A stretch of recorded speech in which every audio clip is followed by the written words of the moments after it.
Uma das razões pelas quais os chuveiros elétricos são responsáveis por um alto consumo de energia elétrica, essa aqui talvez seja mais difícil comparado com a 2 ali, também exige uma certa interpretação em análise dimensional, análise de equação. Mas é bem legal também, vai daquelas questões que eu falo que a VUNESP inova, mesmo assim são questões curtas, que testam se o aluno realmente entende os conceitos. Uma das razões pelas quais os chuveiros elétricos são responsáveis por um alto consumo de energia elétrica em uma residência é o fato de que o aquecimento da água ser obtido por meio do efeito Joule, segundo o qual a energia elétrica transforma-se em energia térmica quando os elementos resistivos do chuveiro são percorridos por uma corrente elétrica. Então ele fica dissipando energia freneticamente para aquecer a água. A gente já viu na questão 2 que a água é complicada de aquecer, porque ela tem um Czinho alto, por isso consome muita energia também. A água tem um Czinho alto, então para você aquecê-la, você precisa dar muita energia. Considere um chuveiro elétrico cujo elemento resistivo tenha comprimento L, ou seja, o elemento resistivo é a resistência dele. A área de secção transversal é S. Você começou a falar de comprimento do resistor, a área do resistor, você já pensa que é uma questão de eletrodinâmica e você já pensa em segunda lei de Ohm, né? Que é a lei de Ohm que trata da resistência de um resistor a partir de suas medidas, suas dimensões físicas mesmo, que é o ρ, resistividade, vezes L, que é seu comprimento, sobre A, que é a área da sua secção transversal. Então, você já tem que ir lendo, pensando isso.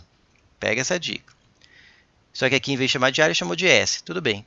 E que seja constituído de um material de resistividade elétrica constante. Então, a resistividade elétrica dele não varia. Depende do material, mas às vezes ela varia com a temperatura. Essa aqui não, ela fica constante. Se esse chuveiro for submetido a uma diferença potencial constante, ó, de novo, ele está dizendo coisas que são constantes, em determinado intervalo de tempo, ou seja, um intervalo de tempo fixo ali, a energia elétrica dissipada por meio do efeito Joule, a letra A, será diretamente proporcional a S, diretamente a L, diretamente a S, não dependerá de L. Ou seja, ele quer saber se é diretamente inversamente proporcional ou não depende. Eu preciso equacionar isso. Então vamos lá. Primeira coisa que eu vou trabalhar, potência. Certo? A potência. O que eu tenho constante? De novo, eu coloquei as equações de potência elétrica na questão 4, a questão anterior. Você pode voltar lá e assistir. A que eu vou usar aqui é uma que tem o quê? A tensão, que eu sei que não varia, e o R, que é o protagonista da história. É o que eu tenho o S, eu tenho o L, que está variando o comprimento, então eu vou usar potência igual a U ao quadrado dividido por R. Das três equações eu vou escolher essa, porque ela se encaixa no problema. Eu tenho algo constante, é bom que apareça coisas que eu sei que não vão variar, e eu tenho que aparecer o R. Por que eu não coloquei o PUI, por exemplo? Porque o I, eu não sei sobre o I aqui. Não falou nada sobre o I. Então, por que eu vou colocar PUI ou PRI quadrado das equações de potência? Tá certo? Aí, potência, eu vou colocar a definição, energia por tempo, porque ele fala do tempo, um determinado tempo vai ser fixo. E o R eu vou trocar pela segunda lei de Ohm que eu coloquei ali acima. Ρ vezes L sobre A. Só que A eu vou colocar S já, porque ele chamou a área da secção transversal de S. Ajeita, isola o E, porque ele está falando sobre a energia elétrica dissipada. Então, o quadrado fica aqui, o ΔT passa multiplicando. Aqui eu vou pegar o quadrado e multiplicar pelo inverso dessa fração, né? Assim que faz, uma fração por uma fração. Você pega o de cima e multiplica pelo inverso do de baixo. Então, fica vezes S sobre ρL. Voilá. Aqui é a equação que eu preciso. Agora eu vou fazer o seguinte, isso aqui é uma técnica também, para você ver se é diretamente ou inversamente proporcional. Eu vou marcar de vermelho aquilo que será constante, que não vai variar. A tensão, ele falou que a diferença potencial é constante, então o quadrado é um valor que não muda ao longo da questão. O ΔT não muda, porque é um determinado intervalo de tempo. A resistividade não muda, ele falou, constante. Então só tem energia, área e L. Área e L, que é o comprimento. E aí você vê que, como o S está aqui no numerador, se eu aumento o S, aumento o E. Portanto, E, energia, e área de secção transversal são o quê? Diretamente proporcionais. Já o L, que está no denominador, observe que essa análise eu faço porque o E está do lado de um lado da equação e as outras estão do outro lado da equação.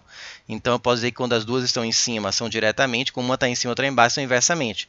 Cuidado que se o L estivesse do mesmo lado do E, ele estaria em cima. E ainda seria inversamente, porque só que aí não valeria essa regra de que um está indo os dois em cima é diretamente proporcional e um em cima outro embaixo é inversamente, só serve quando o que você está comparando está de um lado da igualdade e os outros estão do outro lado da igualdade. Combinado? Senão você não faz esse critério. Senão você faz invertido. Se tiver os dois do mesmo lado da igualdade, os dois em cima o produto é constante, é inversamente. Se a razão for constante, ou seja, um sobre o outro é constante, é diretamente. Meio que inverte, entre aspas, a regra. Já discuti isso em questões diversas, aí varia muito de assunto. Tem que assistir muita aula minha, ou até de análise dimensional. Tem muita aula na plataforma para você destrinchar e detonar em todas as provas aí. Então, vou fazer outra cor aqui. O L e o E vão ser o quê? Inversamente proporcionais. Se eu colocar aqui, se eu aumento o L, eu acabo diminuindo o E.